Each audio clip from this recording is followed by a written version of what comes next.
In the northern valleys of Eredal, where mountains leaned like tired giants and rivers moved as if whispering secrets to the stones, there stood a forest no map dared to draw correctly. People called it the Forest of Whispers, not because of the wind, not because of birds, but because the trees spoke, not in words that mouths could shape, but in voices that slipped into the mind like dreams. Travelers claimed the forest answered questions. Others swore it predicted death. And every child in every village knew the same rule. Never enter the Forest of Whispers, because no one who did ever came back, except once. And that one was Kael's sister. Her name was Lyra. She vanished 3 years ago on a fog-drowned morning when the bells of Eredal rang for market day. Kael remembered that morning too clearly. The smell of baked grain drifting through narrow streets, the chatter of merchants, the sound of Lyra laughing as she tied her boots. "I won't be long," she had said. "I only want to see the edge of it, the edge of the forest." She carried no weapon, no charm, only curiosity and stubborn courage. By nightfall, Lyra had not returned. The villagers searched until their torches burned low. They found her footprints ending where roots twisted like sleeping serpents. Beyond that, nothing. No blood, no torn cloth, no scream. Only the sound of leaves brushing together as though they were speaking about her. Kael was 16 then. He screamed at the forest until his voice broke. His mother wept into the dirt. His father stared at the trees as if waiting for them to apologize. They never did. 3 years passed.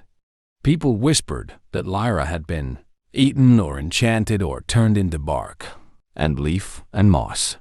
Some said she had become part of the forest's voice. Kael did not believe them. He became a scholar instead, not the kind that memorized kings and wars, but the kind who hunted forbidden stories.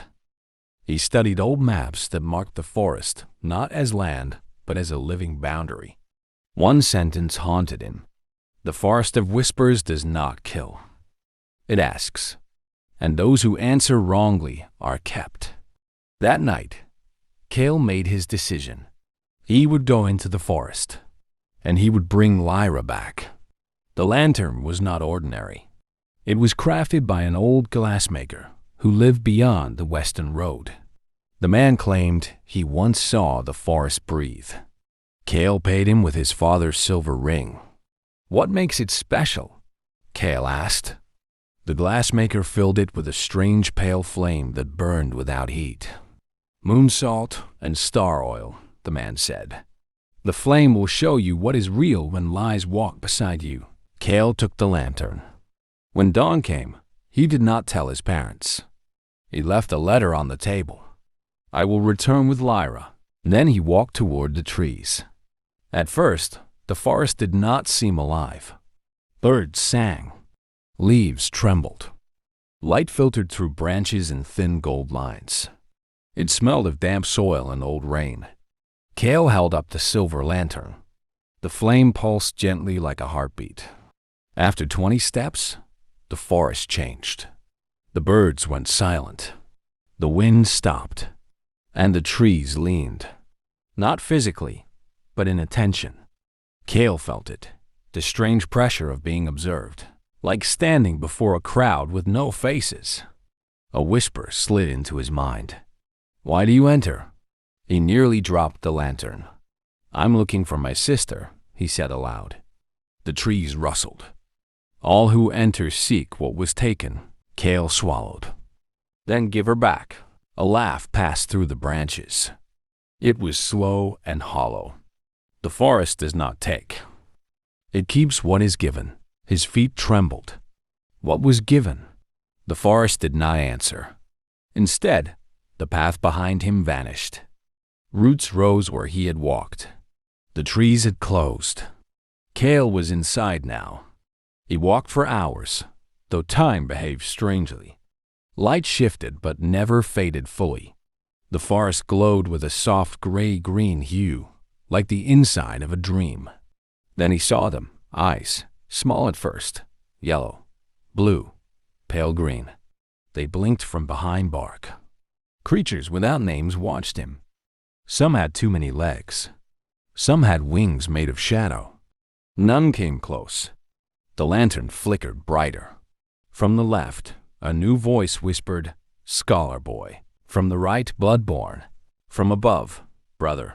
Kael pressed his hand to his chest. "Lyra?" he whispered. A shape moved between trees. A girl's outline. Her walk. Her walk. "Kael," the voice said. He ran. The figure dissolved into mist. The forest sighed. "Truth wears many faces," it said. Kael fell to his knees. "I won't leave without her," he said. "You hear me?" "I won't." Silence stretched. Then the ground warmed. A faint blue glow appeared ahead. A clearing opened where the trees bent into an arch. And at its center stood a stone with words carved deep. "What is the cost of bringing back what was lost?" Kael stared. "I don't understand." The forest replied, "Every answer shapes the path." The lantern flared. Shadows gathered. The forest waited.